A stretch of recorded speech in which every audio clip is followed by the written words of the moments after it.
Do you remember the thrill of stepping into a 90s theme park? Whether it was the rush of a wild roller coaster, the magic of a one-of-a-kind attraction, or just the smell of cotton candy in the air, these parks were more than just rides. They were full of adventure and memories. But what happened to them? Why did so many of these beloved parks shut down? In this video, we're diving into the stories behind their closures and reliving the excitement of the theme parks we once loved.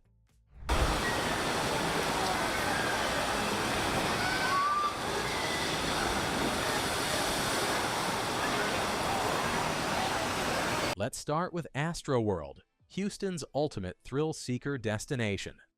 For nearly 4 decades, this Six Flags theme park was the heart of Texas-sized fun.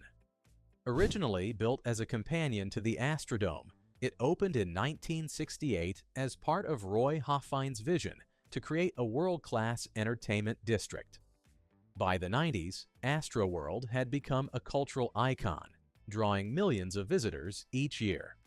Whether you were braving the massive Texas cyclone, launching at top speed on greased lightning, or exploring its themed areas, Astroworld felt larger than life. It had something for everyone: classic wooden coasters, high-tech thrill rides, and even a water park to escape the Texas heat. The park also kept up with the times, hosting 90s-themed events and live music that reflected the decade's pop culture. And of course, no trip was complete without grabbing a neon souvenir t-shirt or a park map to take home. But despite its popularity, Astroworld couldn't outrun financial troubles.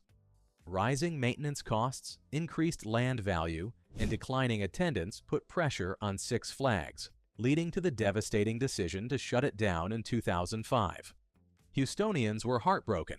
The once thriving theme park was demolished, leaving only an empty stretch of land where laughter, screams, and the smell of funnel cakes once filled the air. For 90s kids who grew up with Astroworld, its loss still feels like the end of an era.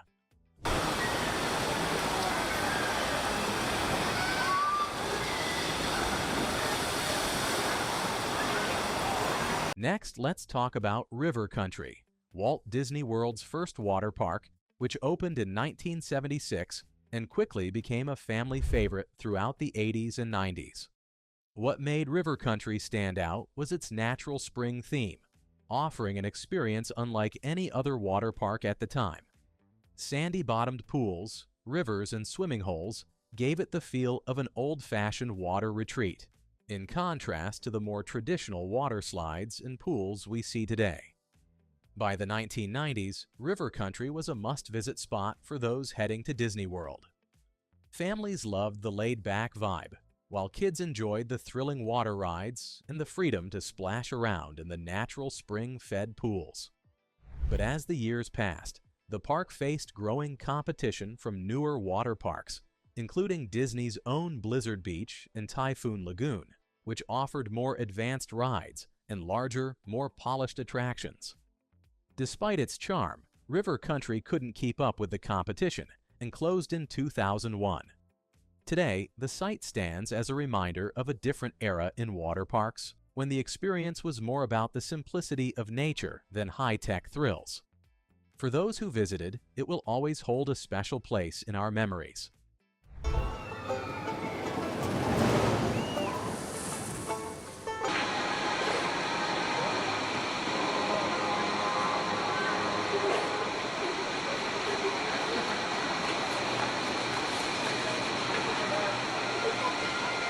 Next up, let's talk about Opryland USA, a theme park that perfectly blended country music with thrilling rides.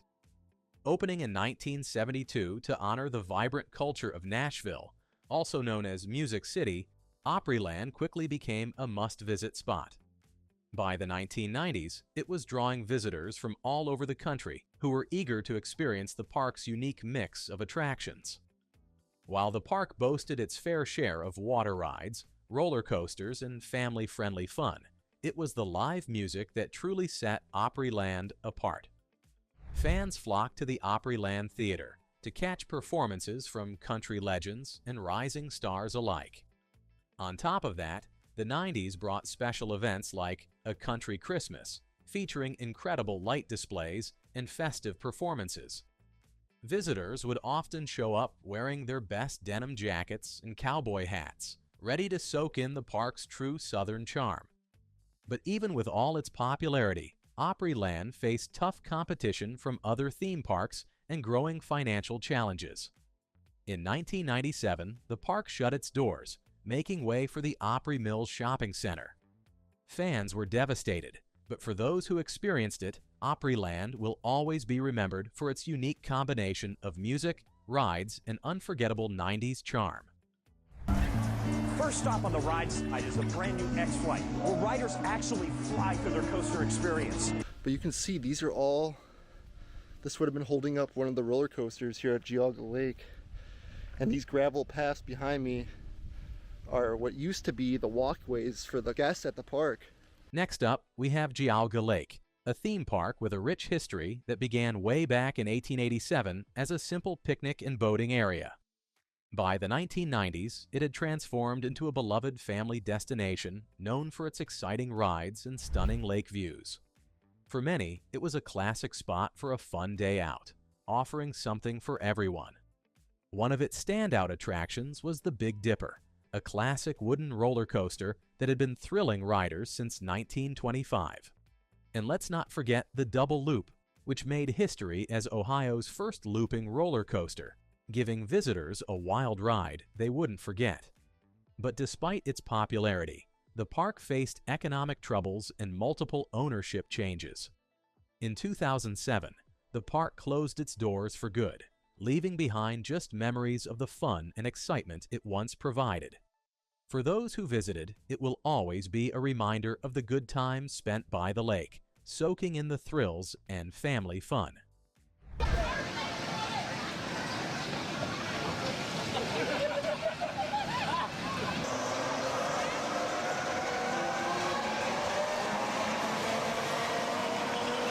Next on the list, we have Joyland Amusement Park, a beloved destination in Wichita, Kansas. First opened its gates in 1949, originally created as a home for a tiny steam locomotive. But it didn't take long for the park to expand, becoming the largest amusement park in central Kansas, covering 57 acres of family fun and classic attractions. By the 1990s, Joyland was in its prime, capturing the energetic, fun-loving spirit of the decade. One of the park's main attractions was the iconic wooden roller coaster, designed by Herbert Paul Schmeck. Known simply as the roller coaster, it offered an exhilarating ride with an 80-foot drop and speeds reaching 50 miles per hour. For those looking to cool off, the Log Jam water ride was a popular choice, while the Wacky Shack, a quirky dark ride by Bill Tracy, offered a perfect blend of humor and spookiness. Joyland in the 90s had that unmistakable charm, with families arriving to capture memories on heavy camcorders, dressed in brightly colored windbreakers and high-top sneakers. But despite its popularity, safety concerns and financial struggles led to the park's closure in 2004. Today, Joyland remains a cherished memory for those who visited, a symbol of a simpler time and the vibrant energy of the time.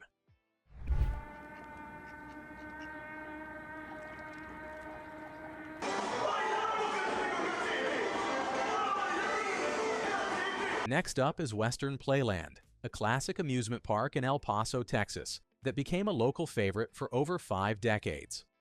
Opening its gates in 1959, the park quickly became known for its Wild West theme and its collection of exciting rides. For years, it served as the perfect spot for families looking to escape into a world of fun and adventure.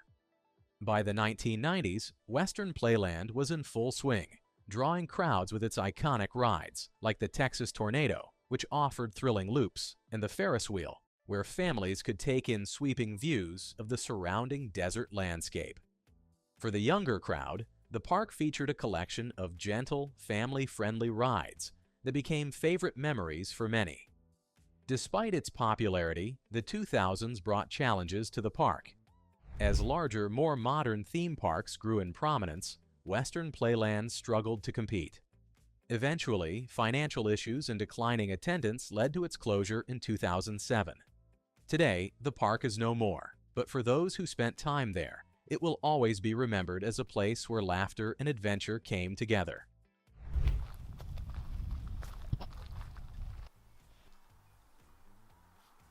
Next, we have Prehistoric Forest Amusement Park, a unique roadside attraction located near Onstead, Michigan. Opening its doors in 1963, this park quickly became a popular stop for families traveling through the Midwest. The park was known for its large-scale dinosaur replicas, which offered visitors a glimpse into the past, blending education and entertainment. By the 1990s, the park had established itself as an iconic family destination. The safari train ride took visitors through the park, offering a close-up view of the life-size dinosaurs that lined the pathways. Another standout feature was the man-made volcano, which erupted periodically, adding an element of excitement to the park's otherwise tranquil atmosphere. While the park attracted many families with its unique offering, it faced challenges in the early 2000s. Economic difficulties and a shift in visitors' interests led to its closure in 2002. Today, the dinosaurs may be weathered and the park is abandoned, but for those who experienced it, Prehistoric Forest remains a memorable part of America's roadside attraction history. And that's the end of our journey through these unforgettable theme parks. A reminder that they weren't just places to have fun. They captured a moment in time, and their memories continue to live on with us. What's your favorite memory from these parks? Share it in the comments below. And if you enjoyed this video, don't forget to like and subscribe. Until next time, see you soon.